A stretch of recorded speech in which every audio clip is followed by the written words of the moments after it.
ನಮಸ್ಕಾರ ವೀಕ್ಷಕರೇ, RJ32 ಕನ್ನಡ ನ್ಯೂಸ್ಗೆ ಸ್ವಾಗತ. ನಾನು ರಾಘವೇಂದ್ರ. ಇದೀಗ ಪ್ರಮುಖ ಸುದ್ದಿಗಳಿಗೆ ಹೋಗೋಣ. ಕರ್ನಾಟಕ ಸರ್ಕಾರದ ಆದೇಶದ ಪ್ರಕಾರ ಮನೆ ಮನೆಗೆ ಹೋಗಿ ಜಾತಿ ಜನಗಣತಿ ಕಾರ್ಯಕ್ರಮವನ್ನು ಮೇ 5ರಿಂದ ಈಗಾಗಲೇ ನಡೀತಾ ಇದೆ. ಆದರೆ ಕೇವಲ 13 ದಿನದಲ್ಲಿ ಜಾತಿ ಜನಗಣತಿ ಆಗೋದಿಲ್ಲ ಎಂದು ಕರ್ನಾಟಕ ಪ್ರದೇಶ ಬಂಜಾರ ಲಂಬಾಣಿ ಸೇವಾ ಸಂಘದ ಅಧ್ಯಕ್ಷರಾದ BB ನಾಯಕ್ ಅವರು ತಿಳಿಸಿದ್ದಾರೆ. ನಗರದ ಪತ್ರಿಕಾ ಭವನದಲ್ಲಿ ನಡೆದ ಸುದ್ದಿಗೋಷ್ಠಿಯಲ್ಲಿ ಮಾತನಾಡಿದ ಅವರು, ಜನಗಣತಿ ಅವಧಿಯನ್ನು ಕನಿಷ್ಠ 2 ತಿಂಗಳ ಅವಧಿಯನ್ನು ವಿಸ್ತರಿಸಬೇಕೆಂದು ಸರ್ಕಾರಕ್ಕೆ ಆಗ್ರಹ ಮಾಡಿದರು.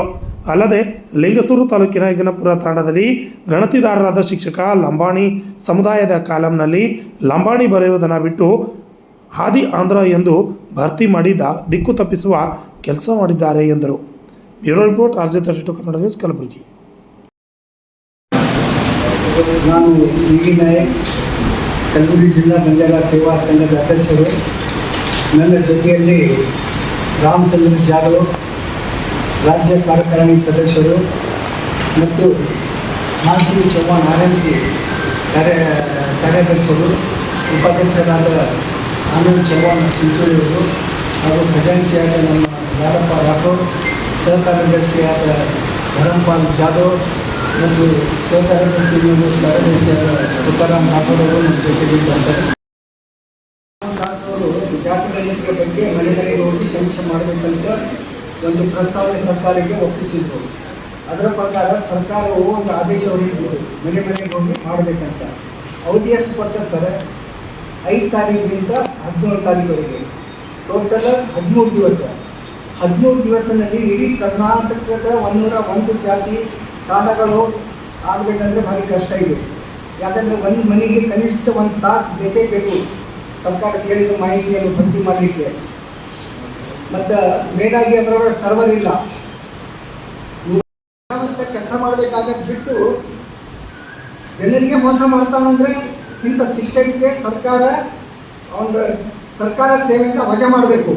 ಮತ್ತು ಅವನು ಬರತಕ್ಕಂಥ ಎಲ್ಲ ಆದಾಯಗಳನ್ನು ಸರ್ಕಾರ ಮುಟ್ಟುಗೋಲಾಗಬೇಕಂತ ನಮ್ಮ ಆಗ್ರಹ ಇದೆ ಸರ್. ಒಬ್ಬ ಸರ್ಕಾರ ನೌಕರಾಗಿ ಈ ರೀತಿ ಮಾಡ್ತಾನಂದ್ರೆ ಸರಿ ಇಲ್ಲ. ಇನ್ನೊಂದೇನು ಸರ್, ಸರ್ವರ್ ಸಮಸ್ಯೆ. ಎಲ್ಲ ಕಡೆ ಸರ್ವರ್ ಸಮಸ್ಯೆ ಇದೆ ನಮ್ಮ ಜಿಲ್ಲೆಯಲ್ಲಿ. ಎಲ್ಲಿ ಹೋದಲ್ಲಿ ನಾವು ಹೊಂತೀವಿ, ಎಲ್ಲ ಸರ್ವರ್ ಸಮಸ್ಯೆ ಇದೆ. ಮೇಲಾಗಿ ನೆಟ್ವರ್ಕ್ ಇಲ್ಲ. ಆ ಪ್ರಾಬ್ಲಮ್ನಿಂದ ಒಂದು ದಿನಕ್ಕೆ 3-4 ಮನೆ ಆಗಬೇಕಂದ್ರೆ ಭಾರಿ ಕಷ್ಟ ಆಗಿದೆ. ಮತ್ತು ಸರ್ವರ್ ಏನಂತ ಅವರು ವಾಪಸ್ ಮನೆಗೆ ಹೊಂಟಿದ್ದಾರೆ ಅವರು ಎಲ್ಲ ಶಿಕ್ಷಕರು. ಈ ರೀತಿ ಆದಾಗ ಸರ್ಕಾರ ನಾವು ನಿಗದಿಪಡಿಸಿದ ದಿನಾಂಕಗಳಿಗೆ ಸರ್ವೆ ಆಗೋದು ಭಾರಿ ಕಷ್ಟ ಇದೆ. ಕನಿಷ್ಠ 2 ತಿಂಗಳು ಹೆಚ್ಚಿಗೆ ಮಾಡಬೇಕಂತ ನಮ್ಮದು ಉದ್ದೇಶ ಇದೆ ಸರ್. ಇನ್ನೊಂದು, ಕರ್ನಾಟಕ ಸರ್ಕಾರವು ಉಳಿದ ಜಾತಿ ಸಮಿತಿಯಲ್ಲಿ ದೊರಕಿದ ಜನಸಂಖ್ಯೆ ಅನುಗುಣವಾಗಿ ನೀಡುವುದರಿಂದ ಸಮುದಾಯಕ್ಕೆ ಸೇರಿದ ಪ್ರತಿ ವ್ಯಕ್ತಿ ಕುಟುಂಬವನ್ನು ಸಮೀಕ್ಷೆಗೆ ಒಳಪಡಿಸಬೇಕು. ಜವಾಬ್ದಾರಿ ಇಡೀ ಸಮಾಜದ ಮೇಲೆ ಇದೆ. ಜಾತಿ ಗಣತಿಯಲ್ಲಿ ವ್ಯತ್ಯಾಸವಾದರೆ ಸರ್ಕಾರದಿಂದ ಸಿಗುವ ಸೌಲಭ್ಯಗಳಿಂದ ನಾವು ಶಾಶ್ವತವಾಗಿ ವಂಚಿತರಾಗಬೇಕಾಗುತ್ತದೆ.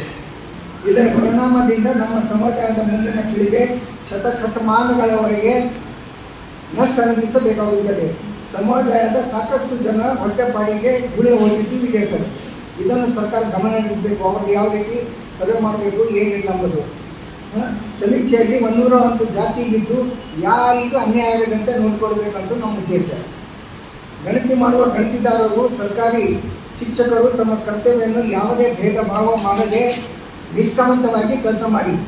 ಇಲ್ಲದಿದ್ದರೆ ಸಮುದಾಯಕ್ಕೆ ಅನ್ಯಾಯ ಮಾಡಬಾರ್ದು. ಒಮ್ಮೆ ಸಮುದಾಯಕ್ಕೆ, ನಮ್ಮ ಬಂಜಾರ ಲಂಬಾಣಿ ಸಮುದಾಯಕ್ಕೆ ಅನ್ಯಾಯವಾದರೆ ಇಡೀ ಕರ್ನಾಟಕದಲ್ಲಿ ಮುಂದಿನ ದಿನಗಳಲ್ಲಿ ನಾವು ಹೋರಾಟಕ್ಕೆ ಸಿದ್ಧ ಆಗುತ್ತೇವೆ, ಹೋರಾಟ ಮಾಡಿದ್ದೇವೆ ಸರ್. ಅಂತ ನಮ್ಮ ಪತ್ರಿಕಾ ಮೂಲಕ ನಾವು ಸರ್ಕಾರಕ್ಕೆ ಎಚ್ಚರಿಕೊಳ್ಬೇಕಂತ ನಮ್ಮ ಉದ್ದೇಶ ಇದೆ ಸರ್.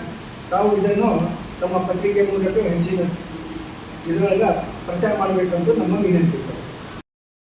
ವೇದಿಕೆ ಮೇಲಿದ್ದಂಥ ಎಲ್ಲ ನಮ್ಮ ಪದಾಧಿಕಾರಿಗಳೇ, ಹಾಗೆ ನಮ್ಮ ಪತ್ರಕರ್ತರೇ ಮತ್ತು TV ಮಾಧ್ಯಮದವರು, ಈಗ ನಮ್ಮ ಅಧ್ಯಕ್ಷರು, ಜಿಲ್ಲಾಧ್ಯಕ್ಷರು ಎಲ್ಲ ವಿವರವಾಗಿ ಹೇಳಿದ್ದಾರೆ. ಒಂದು ವಿಷಯ ಏನಂದರೆ, ನಮ್ಮ ಸಮಾಜದವರಿಗೆ ನಾನು ನಿಮ್ಮ ಪತ್ರಕರ್ತರ ಪತ್ರಿಕೆ ಹಾಗೂ TV ಮಾಧ್ಯಮದ ಮೂಲಕ ವಿನಂತಿಸಿದ್ದು ಏನಂದರೆ, ನಮ್ಮ ಸಮಾಜದವರು ಬೇರೆ ಬೇರೆ ಕಡೆ ಎಲ್ಲ ಕಡೆ ಇದ್ದಾರೆ. ಎಲ್ಲರೂ ಒಬ್ಬರಿಗೊಬ್ಬರು ಬಂದು ಎಲ್ಲ ಈ ಎನ್ಯುಮರೇಟರ್ ಜನಗಣತಿ ಮಾಡೋರಿಗೆಲ್ಲ ವಿವರವಾಗಿ ಹೇಳಬೇಕಂತ ಹೇಳಿ ನಾನು ಸಮಾಜದವರಿಗೆ ನಿಮ್ಮ ಪತ್ರಿಕರ್ತರ ಮೂಲಕ ಕೇಳ್ಕೊಳ್ತೇನೆ. ಮತ್ತೆ ಸರ್ಕಾರದವರು ಈಗೆಲ್ಲ ಇವರು ಹೇಳಿದ್ದಾರೆ ನ್ಯೂನತೆಗಳು ಏನೇನಿದೆ ಜನಗಣತಿಯಲ್ಲಿ ಅಂತ. ಮುಖ್ಯವಾಗಿ ಈ ಎನ್ಯುಮರೇಟರ್ಗಳು ಏನಿದ್ದಾರಲ್ಲ, ಈ ಜನಗಣತಿ ಮಾಡೋರು, ಅವ್ರದ್ದೊಂದು ಟೀಮ್ ಇದೆ. ಅವ್ರ ಟೀಮ್ನಲ್ಲಿ ಒಂದು BLO ಕಂಪಲ್ಸರಿ ಇರಬೇಕಂತಿದೆ. ಆದರೆ ಅವ್ರ BLOಗಳಿಗೆ ಯಾರು BLOಗಳು ಅವ್ರ ಜೊತೆಯಲ್ಲಿಲ್ಲ. ನಾವು ಸುಮಾರು ಕಡೆ ಹೋಗಿ ನೋಡಿದ್ದೀವಿ. ನಾವು ಆ BLOಗಳು ಒಬ್ಬರು ಕೂಡ ಆ ಜನಗಣತಿ ಮಾಡೋರ ಜೊತೆ ಇಲ್ಲ. ನಾನು ಯಾಕಂತ ಹೇಳಿ ನಾವು ವಿಚಾರಿಸಿದಾಗ ಅವ್ರು ಏನು ಹೇಳ್ತಾ ಇದ್ದಾರೆ, ನಮಗೆ ಸರಿಯಾಗಿ ಸಂಭಾವನೆ ಕೊಟ್ಟಿಲ್ಲ, ಮತ್ತಕ್ಕೆ ನಾವು ಯಾರು ಹೋಗ್ತಾ ಇಲ್ಲ ಅಂತ ಹೇಳೋದು ನಮಗೆ ಸುದ್ದಿ. ಆದ್ದರಿಂದ ನಾವು ಇಲ್ಲಿ ಜಿಲ್ಲಾಧಿಕಾರಿ ಆಗಲಿ ಅಥವಾ ನಮ್ಮ ಸೋಷಿಯಲ್ ವೆಲ್ಫೇರ್ ಜಾಯಿಂಟ್ ಡೈರೆಕ್ಟರ್ ಅವ್ರಿಗೆ ಮನವಿ ಮಾಡೋದೇನೆಂದರೆ, ನೀವು ಒಂದು ಆದೇಶ ಹೊರಡಿಸಿ ಕಂಪಲ್ಸರಿ ಅವರು ಎನ್ಯುಮರೇಟರ್ ಅಂದರೆ ಜನಗಣತಿ ಅವ್ರ ಜೊತೆ BLOಗಳು ಇರಬೇಕಂತ ಹೇಳಿ ಒಂದು ಆರ್ಡರ್ ಹೊರಡಿಸ್ಬೇಕಂತ ಹೇಳಿ ನಾನು DC ಅವರಿಗೆ ಹಾಗೂ ನಮ್ಮ ಸೋಷಿಯಲ್ ವೆಲ್ಫೇರ್ ಅವರಿಗೆ ನಾನು ಕೇಳ್ಕೊಳ್ತೀನಿ. ಇದೇ ರೀತಿ ಇನ್ನೊಂದು ವಿಷಯ, ಈಗ ನಮ್ಮ ಸಮಾಜದವರೆಲ್ಲ ಬೇರೆ ಬೇರೆ ಕಡೆ ಗೂಡಿ ಹೋಗಿದ್ದಾರೆ. ಅವ್ರು ಮತ್ತೆ ಅನ್ಎಜುಕೇಟೆಡ್ ಇದ್ದಾರೆ. ಅವರಿಗೆಲ್ಲ ಹೇಳ್ಕೊಂಡು ಹೋಗ್ಬೇಕಾದ್ರೆ ಈಗ ಈ ಸಮಸ್ಯೆಗಳೇನಿದೆಯಲ್ಲ, ಈ ಸಮಸ್ಯೆಗಳಿಂದ ದೂರ ಬರಬೇಕಾದ್ರೆ ನಮ್ಮ ಅಧ್ಯಕ್ಷರು ಹೇಳಿದಾಗೆ ಈಗಾಗಲೇ 12 ದಿವಸಗಳು ಮುಗಿದೋದು. ಇನ್ನೊಂದು 13ನೇ ತಾರೀಕು 19 ತಾರೀಕು ಒಳಗಂದ್ರೆ ಇನ್ನು 5 ದಿವಸಗಳಿತ್ತು, 5-6 ದಿವಸ. ಇಷ್ಟರಲ್ಲಿ ಮಾಡ್ಲಿಕ್ಕೆ ಸಾಧ್ಯನೇ ಇಲ್ಲ.